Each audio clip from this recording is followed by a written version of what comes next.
Hey everyone, welcome back to my channel. I am doing a makeup tutorial today after what seems like could be even 2 months at this point. It probably is. I haven't done one since I moved to this house, and the last time I did one in the old house was like a while ago. So I was super excited to film this, and I used the Brooklyn Honey Cosmetics lashes today, which is what I wanted to try with this particular look. And this look I have worn many times before, and it's one of those looks that if I want something sexy and smoky, it feels really weird to say that about yourself, but if I'm going for that type of look but I still want something a little bit outside the box, like a bit of colour, I normally go for a look like this. So it's like a bluish brown, warm toned smoky eye, which is one of my go-tos. And it's pretty easy to do. I hope you guys enjoyed this. Let's go ahead and get started in the tutorial. So I've obviously done my foundation, concealer, powder and all of that. I have done my nose contour and filled in my eyebrows as well. So if you want to know the products I used for that, it will all be listed down below, as well as everything else that we're going to go and use now. I'm going to use the original Jaclyn Hill palette that she did with Morphe. I know it's probably a little bit redundant that I use like the same palettes, but I really don't have an extremely large makeup collection, and I like to have what I actually use rather than have a bunch of stuff that I'm not going to use.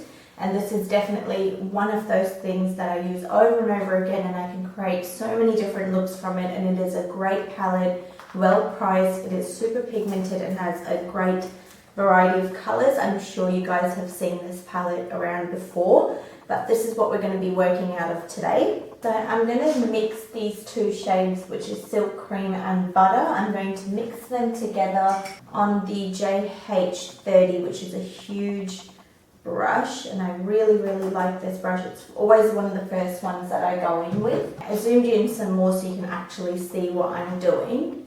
So I'm just going to put this in my transition area, which is right here in the crease and a little bit above. And I'm starting in the outer corner, and then once there's hardly anything left on my brush, I'll bring it in and I'll go left to right, all the way from inner to outer corner. But I'm just going like this. Once I've done that and packed the colour on where I want it to, then I'll go in little round circular motions just to buff everything out. Now I'm going to mix these two shades, which is Buns and Roxanne. Buns is like a very warm toned brown, and Roxanne's a little bit more of a red toned brown, and I'm using that on a JH31 brush. So I'm just going to take a little bit of both. Start by dabbing this onto my outer corner, so it literally just looks like that. Just dabbing it, I'm not rubbing it back and forth, I just want the pigment on there first. And now I will go in little round circular motions, but I'm staying pretty low, like I'm not going in big circles, I'm just going little circles like this. But I'm staying mostly in the outer corner for now. So once I'm happy with what that looks like, then I will bring it in once there's hardly anything left on the brush, and then I'll just go back and forth, making sure that everything is blended. I always go back with that first brush that we used with the transition that has nothing left on it, and I just buff around the edges just to make sure that once again everything is blended and you have no harsh lines. This step isn't totally necessary, but if you want a little bit more depth and darkness, you can go ahead and do this. So I'm going to take a little bit of Central Park here, which is a very deep, rich brown, and I'm using the JH36 brush for this, but I'm only taking the tiniest bit because I'm only going to put this in my outer corner, and I'm padding with this brush. With this type of brush, you can't really blend with it, it's more for placing pigment, and you blend with the white hair brushes. And I'm holding the brush quite far down because I don't want too much pigment on there. I just want a little bit of depth like that, and I'm just going to walk away and I will blend with another brush in a minute. Then with the JH31 that we used before that has nothing left on it, I'm just going to blend in the crease again just to make sure that everything is buffed out. Always go back in with that big fluffy transition brush and just buff over everything again. So that is that. Now we're going to go ahead and use the beautiful pigment on our lids. The pigment I'm using today is from Makeupgeek and it is called Insomnia. It is one of their very original pigments. I got it years ago and it's one of my favorites till today.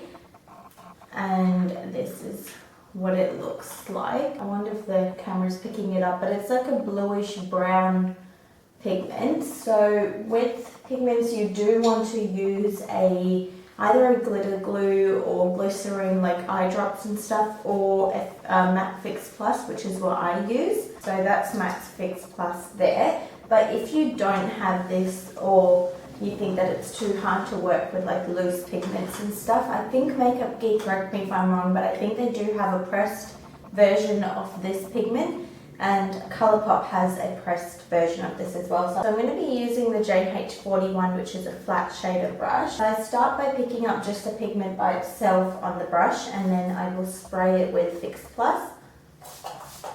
I just do like 3 sprays. Then I normally take a little bit more of the pressed pigment, and I'm just going to apply this all over my lid. So this can be just as generous on the inner corner as the outer corner. I just start, now you can see I am getting a little bit of fallout from this. So, but luckily I have set my under eyes, so I can just wipe that away when I'm done and it won't damage my foundation and stuff.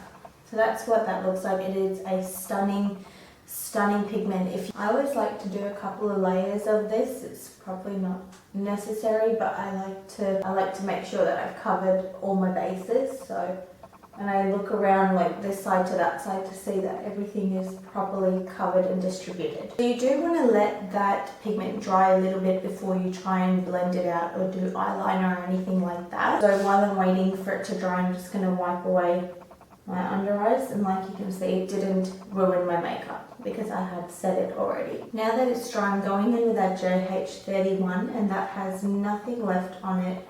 I just want to make sure that I'm blending in the crease area to make sure that it's not like a distinct line. I want it to sort of fade into that brown. I'm going to mix in light and beam together for my brow highlight, and I'm using the JH42, which is a tiny little shader brush, and I'm just going to place this underneath my brow bone and then go down to the tail, and then whatever's left I bring it inward, and then I always rub it out with my ring finger to make sure that it's blended. So I'll just do my eyeliner and be right back. So I am going to be applying false lashes today. You don't have to wear false lashes obviously, but I always like to show you everything. So I'm going to be using the Honey Cosmetics lashes. Like I said when I did my unboxing, they sent me this pair which is called Brooklyn, and that is what it looks like. And I said that I had a look in mind that I wanted to try with these lashes, which is the look I'm doing today.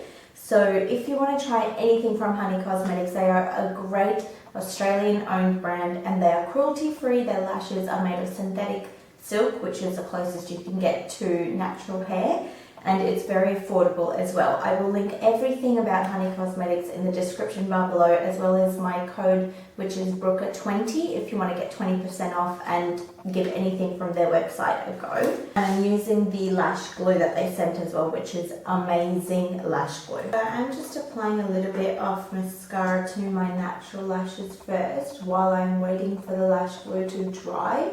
And that is one of the biggest tips that I can give you, is when applying false lashes, the more you let the glue dry, the tackier it'll become, and the easier it is to apply as well. I used to make that mistake a lot, where I was just so eager to get them on that I would just like wait like 10-20 seconds and then try and apply them. If you wait between 30 to 60 seconds is when they are the tackiest. Obviously you don't want it to be dry, because then that's just not going to work, but there's a fine line there where it's just a little bit enough tacky to stick them on, and it's much easier that way. I start off by just placing them with my fingers, so I always recommend looking down rather than, it's very normal for everyone to just go like this. It actually makes it a lot harder when you do that. So if you have like a handheld mirror like I've got, look down into it, because then you can actually see where you're placing it, and it makes it a lot easier. You have more control over what you're doing. So I'm just going to place them there.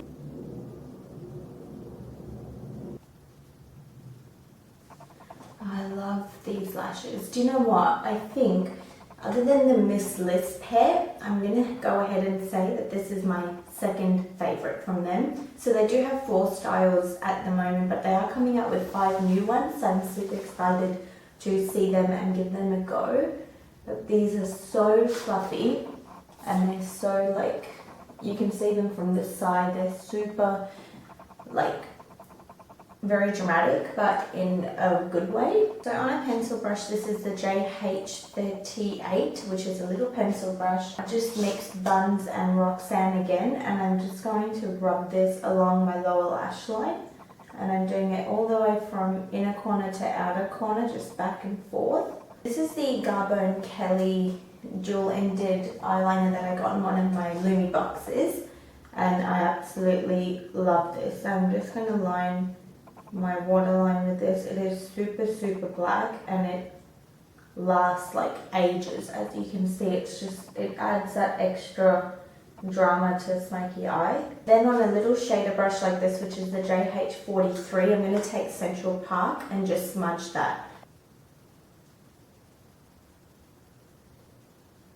Because most kohl liners are pretty creamy, so as you can see when I smudged it, it makes such a difference from this eye to that eye. And I go back in with a pencil brush with nothing left on it and just smudge back and forth to make sure everything is blended. And I will do a little coat of mascara on my lower lashes. I'm using the Australis Sweet Like Chocolate bronzer with the JH05, which is a great brush for bronzing and contouring. So I just start by going along the outer parts of my forehead and do my cheekbones, but I like to stay higher up because I feel like it gives more of a lifted effect rather than going down here. I hold the brush upwards almost like this. And I stay right back, not bringing it down to the apples of my cheeks. And I've also been doing my jawline as well. So I go like from my ears and I bring it down in little round circular motions because it helps with double chin. It's a great little trick. For blush, I'm going to use this Laura Geller Baked Blush and Brighten blush, basically in Tropic Hues. I mentioned this in my last video. It's another thing that I got from my Lumi box, one of my Lumi boxes, and I absolutely love this blush. Such a nice colour. I've been putting a little bit of blush on my nose, and I don't know, I like it. I know that's that big trend going on where you put blush on your nose, and I actually tried it like a few times now, and I'm like, I like it. And I'm just highlighting with Maryloumaniser by The Balm, which is one of my favourite highlighters.